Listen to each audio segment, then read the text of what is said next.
Welcome back to OllieGolf.com. This is David Guhne, your host. Today we have on University of Tennessee, Chattanooga men's golf coach, Mark June. Now, Coach Mark is a 4-time SoCon Coach of the Year. He is coaching at his alma mater, which I'll love to hear about, and he started back in 2005. Coach June, how are you doing today? I'm doing great. How are you? I'm good. It's finally starting to warm up around these parts, so I'm doing good. Yeah. We're going to have about 70 here today, which is going to be nice after having 7 inches of snow a week or so ago. Amen. So let's jump right in. What got you into golf? I grew up playing golf and wrestling, which I know those two don't really go together. It's not like baseball and golf or something like that. But when you're in high school and you're wrestling 105, you kind of have to give up the other sports that I played. So wrestling and golf were the two sports that I stayed with, and I've always loved both of them. And I wrestled through college, and I always played golf in the summer times. And then as soon as wrestling was over, I really got into playing a lot of competitive golf, and then ended up teaching and working with a lot of juniors, and somehow ended up coaching.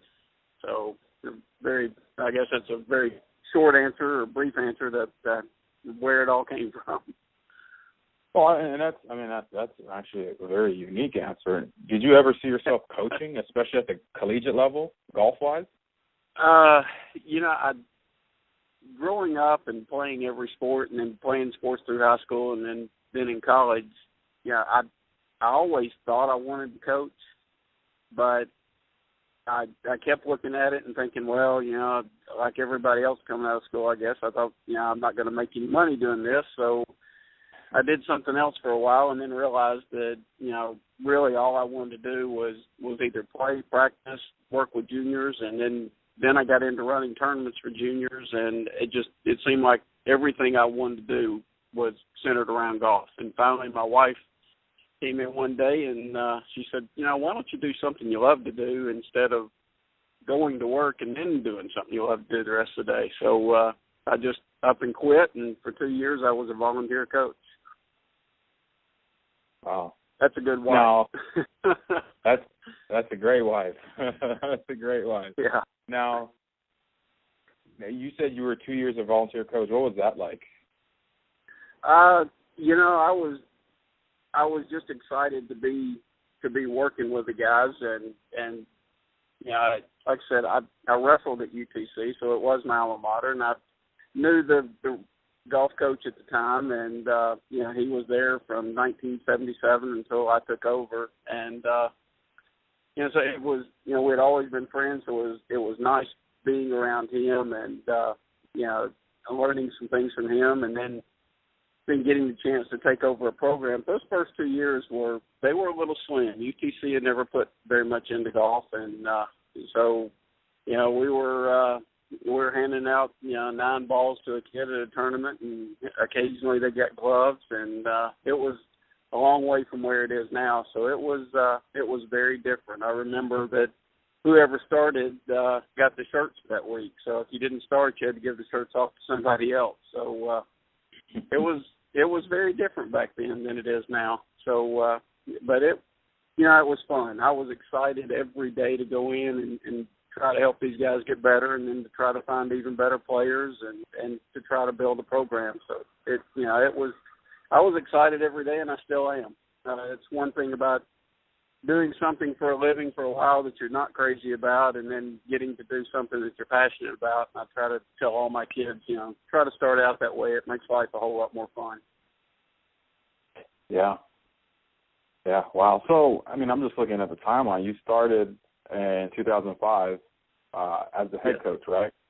Right. So within 3 academic years, you become, I believe, one of SoCon Coach of the Year. Take us back to you just mentioned how the beginning was very slim. Take us through the process, the high level process of transforming that outfit and getting new players and instilling, breeding confidence in them to be competitive? What was that? Was that tough? Was that just the next step? At that time, we had no history, so recruiting those high-level AJGA players, things like that really wasn't a possibility for us. So, I was very fortunate to get some local guys. My first couple of recruits, Bryce Ledford and Mitch Brock, and then Jonathan Hodge, who became an All-American. And it's kind of an interesting story. Second-team All-American last year is on the web.com, and the recruiting visit consisted of me calling him and asking him if he wanted to come to school, and he's like, sure. So,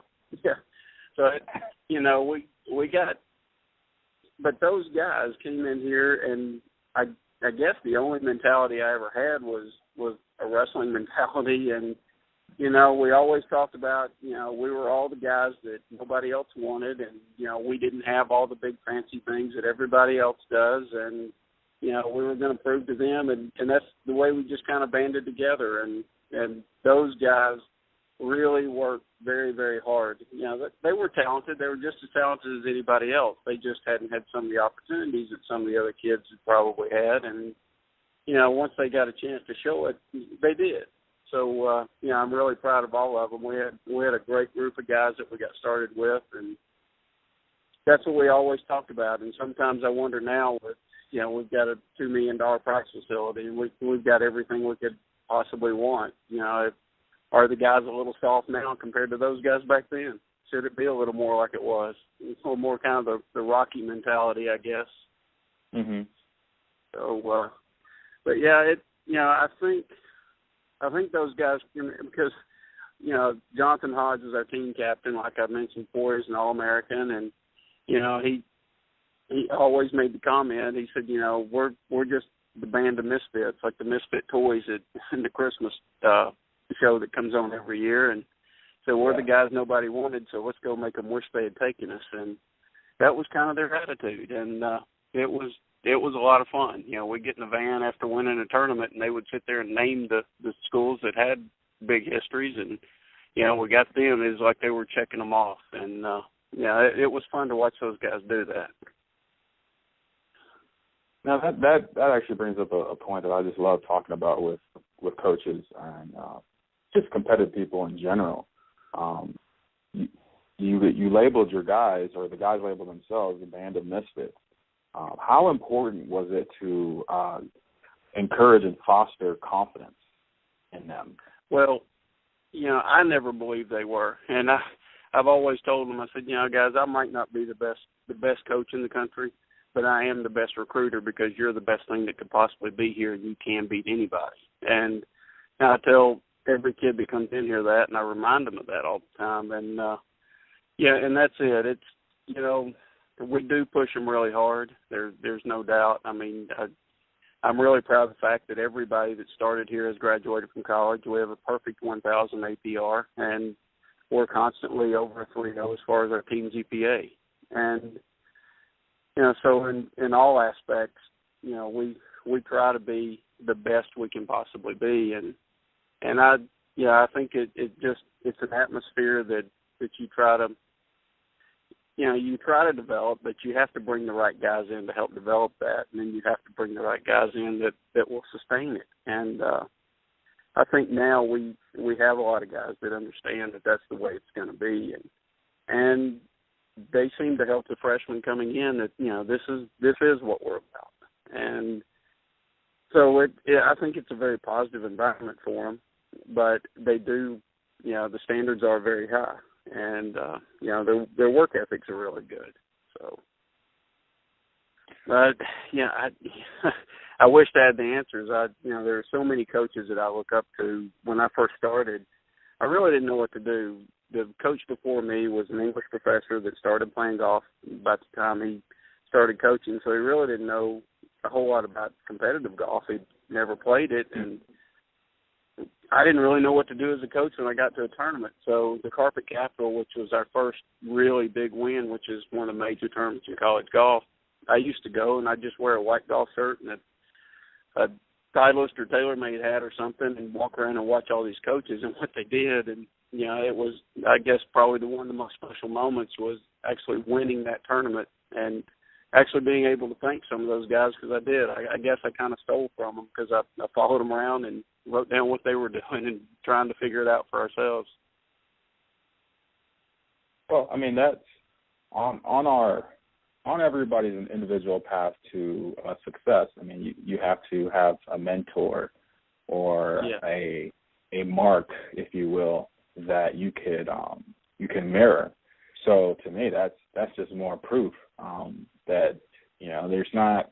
I like bringing this up. It's, you know, especially on the higher levels of sports and you know, in golf, we see guys on TV or we read about guys in magazines, and you know, we think that they just arrived within the past 5 or 10 years, and that, you know, they were always good from birth, it seems like, and that couldn't be the furthest thing from the truth. You know, you have to work on your game. You have to work on the mental side of everything.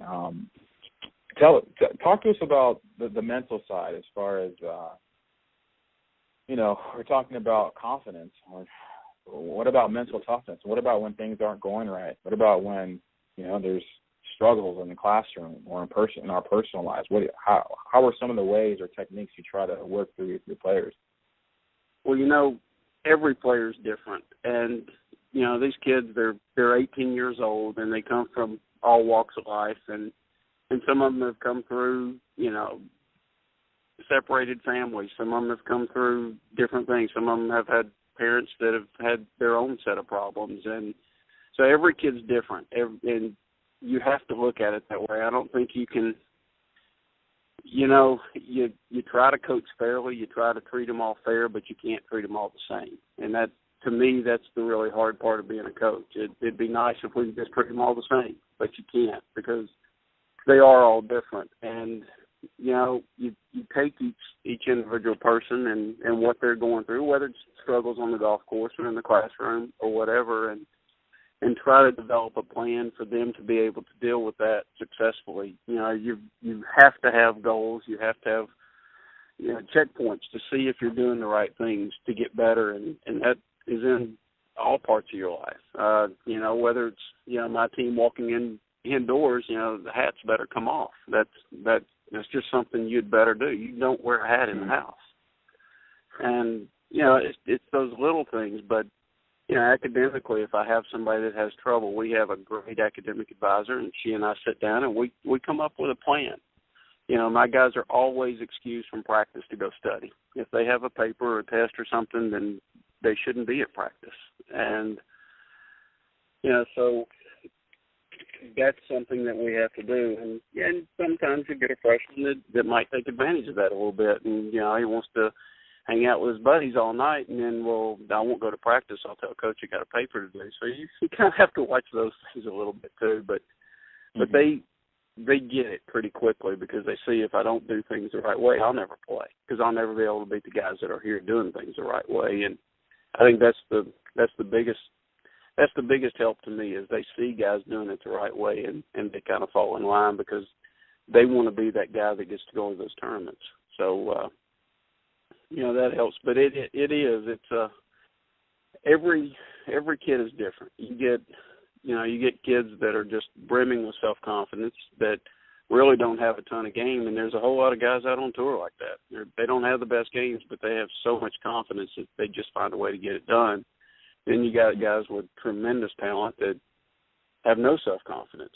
So, you know, you start working with them. But one of the first things that we do, I guess, as far as team self-confidence, is our workouts are pretty tough. I came from a wrestling background, and I was in the Army for a little bit. And when our guys leave the workout room, they, you know, and we talk about it, they've done more than anybody else. And it's pretty taxing on them. And, you know, it's very TPI-centered, but the conditioning part of it is extremely tough. And we try to push them to points that they've never been before. And once they've been there, then they realize that, you know, I can go a little further. And hopefully that carries over into everything they do in life. You know, this might hurt a little bit now, but, you know, I will come out the other side. And, you know, it's sometimes I don't think they really appreciate it when they're here, but I know it helps because I'm starting to have guys come back and say, Coach, I'm glad you made me do that every day, or I'm glad you made me do certain things in our program that I kind of wondered myself, am I really helping them get better, or am I helping them learn anything? And so and things change. I've changed over the years. I've changed on some things, and I've softened on a few, and I think I'm probably a little tougher on others. But it's a learning process. That's what I tell them. Every day I'm trying to learn to be a better coach, and you've got to try to learn to be a better player and a better person and a better student. So, that's kind of our mission inside our team. We talk about that a lot. Wow. Now, I have a two-part question. Okay. So let's talk about, in my experience talking with people, a lot of people have a decent idea of what it's like. I mean, not that they played on tour, but they understand, they can conceptualize the rigors of being on tour, whether it's Web.com or the Champions or the PGA or what have you. But I don't think a lot of people understand the rigors of college golf and just all the different factors at play. And can you go ahead? I think for these guys, it's tougher to be a college player. And I've got a young man on my team right now. His dad's won on every tour in the world, and even his dad, I think, has a hard time realizing what it is like because his dad did not play college golf. And these kids, our kids are up, and we're in the gym by 6:15 in the morning, and then they're straight out. Some of them have 8:00 classes, so there is no time to take a shower or eat breakfast or anything else. So they basically pull sweats on and they go straight to class, and then they grab breakfast in between that class and the next one, or they carry granola bars with them or whatever. So and they're in class, some of them until 1:00 that day, straight through.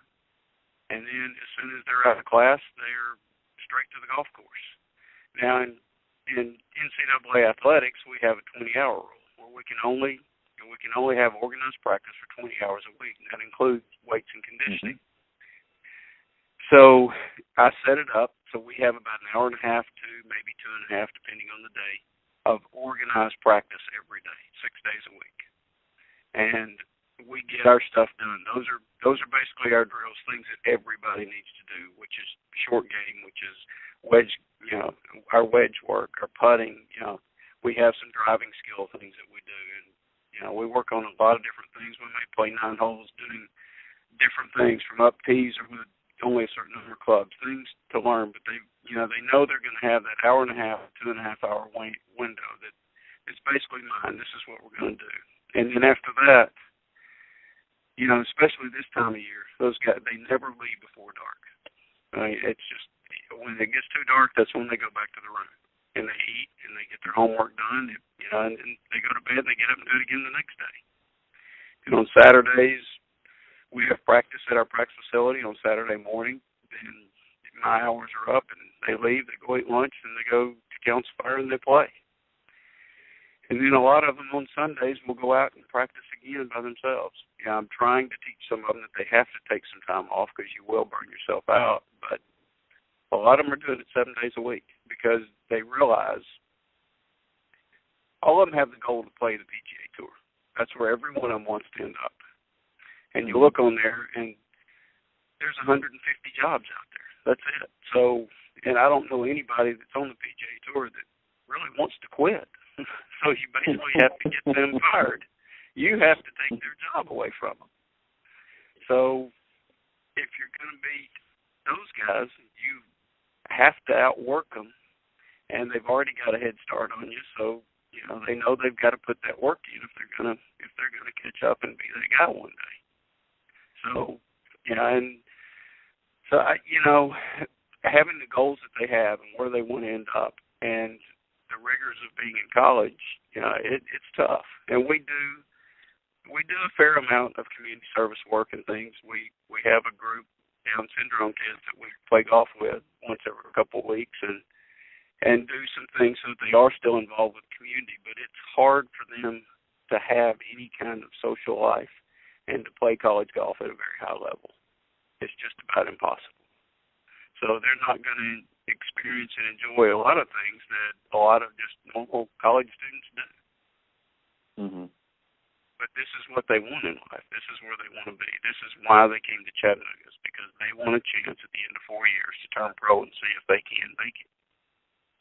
So, and they start realizing what that's going to take.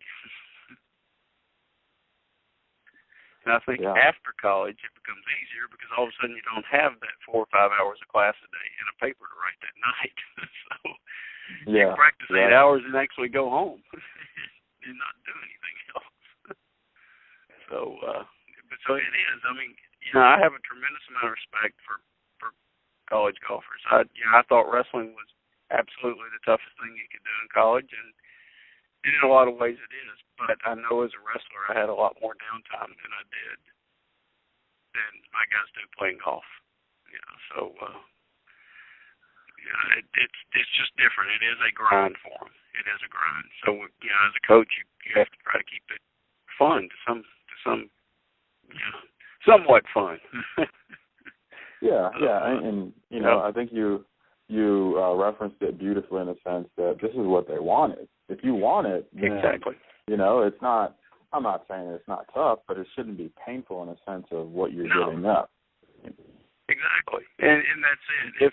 If what you're giving up is painful, it's not what you really want. And I had a long talk with some of my freshmen the other night on the way home from a tournament about priorities, and where you have to set your priorities if you want to accomplish these goals that you have. And I was talking specifically to one of my freshmen that came in. His dad plays for a living. I said, at one point in time in your dad's life, golf was probably the number one priority, or he wouldn't have won on the PGA Tour.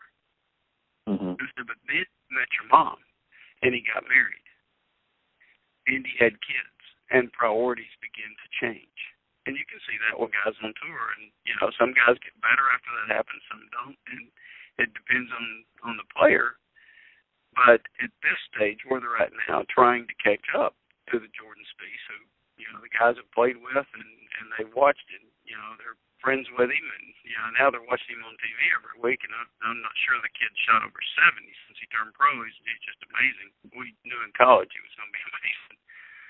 Mm-hmm. But, they know they've got to work. They know that this has to be, one of their top priorities. It's probably my struggle sometimes is to make sure that the schoolwork does stay a priority so that they do well there.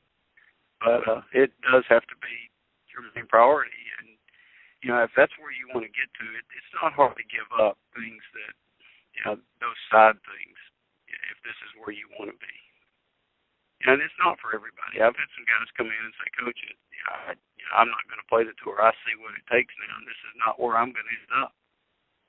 And, some of them's priorities have changed. Some of them, they've all stayed in school, but some of them said, I'm not going to play golf. I'm going to get an education. I'm going to go to grad school, law school, or whatever it is. And, but I've also had others. One of my best players that graduated just a few years ago came to me and said, Coach, I grew up with some guys that are on tour, and I know how good they are. I know how good I am, and I think I want to be a coach. And he had a great last 2 years for me, and now he's a coach. And he's done a great job as a coach. So, as we get older, things change. Priorities change. So. Wow. That's awesome. Yeah, that's, it's funny, especially in sports, we have this very, very, very short perspective of not only the game but our lifespan and our abilities in the game.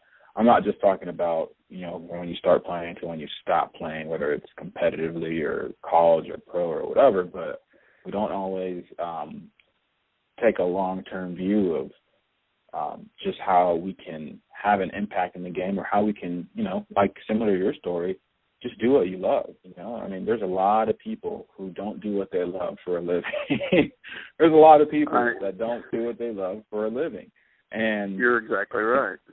And in sports, in golf, you don't, and I'm not saying this to warn anybody who's competitive or wants to, play pro golf, but you don't have to be on TV and be on tour to enjoy the game and to be competitive. There's so many different avenues that you can take, but you still have to work. You still have to work towards them. Yeah, exactly. I've got some great friends that are some of the best amateurs in the country, and they absolutely love what they do. They enjoy competing at golf, so therefore they enjoy practicing, they enjoy getting better, and they work hard at that. But they've also worked hard in their private life and in their family life and things, and they enjoy that mix of things. So, and that's the great thing about golf is, you can go down different roads. You can't do that in football. You can't. You can't be an insurance agent and a football player. So, but golf's a little different. We can do that. We can continue to compete at this level for a long time. I'm now playing the up tees. I'm over 50, and it's getting fun again. I got tired real quick getting beat up by the young guys when I was about like 40. So now it's getting fun again. But that's the really neat thing about our sport is, and for these young men, it opens so many doors. If they decide to go into the private sector, a guy that played college golf, it opens a tremendous amount of doors for him when he's in the business world. And so you can keep doing a lot of things, and and in golf it also, I think I've got 6 guys right now from playing from the Hooters Tour to the Web.com Tour, and one of them just decided to be a club professional. He just gave it up after a few years, but we talked about it. He really enjoyed it. He learned a lot from it, even trying to play at that level, and as hard as he worked, and but he still gets to be in golf. He said, I'm not giving up golf. I finally figured out that I'm probably not going to be playing on TV, so I want to do something else in golf. And in our sport, that's one of the great things about it. In a lot of sports, you either play it or coach it, and that's really about it. So, that golf just has so many different opportunities. Yeah, that's awesome. That's awesome. Well, Coach, this has been a great interview. I have one last question before I let you go here. So you have this freshman. This is a hypothetical question, but it won't be too it won't be too abstract. If it's a freshman, I don't have an answer. No. Yeah, exactly.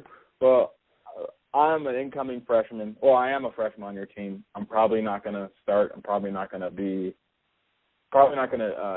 play on a team as far as have a meaningful position and rank and play for at least another season or two. I have the talent. I'm okay in the classroom. I'm not going to be on probation or anything like that. I'm going to be a good kid. Right. But I just don't have that mental toughness when it comes to just pushing forward and looking down the road. I can compete for a time or so with the upperclassmen, but then they just smash me. What would you tell me? What should I look like? that's the thing about golf is I had this talk with a senior the other day, and this young man has worked his rear end off since he's been here, and he's got some top 5, and he's got some 75ths. And he's played sparingly the last 2 years, and he's got a couple of runner-up finishes in some of the biggest tournaments in college golf. But then he struggled, and he really hadn't played much in the last 2 years. But he's working on the right things, and you never know in this game when it's going to click and when it can change. So with those guys, I still try to have a plan with them and still try to keep encouraging them. And I try really hard to have the opportunities for them to get to play tournaments. They're not always just sitting at home playing the golf courses around town at practice every day. They're still getting to go to tournaments and try to get better because they need that tournament experience if they're going to start gaining some of that mental toughness.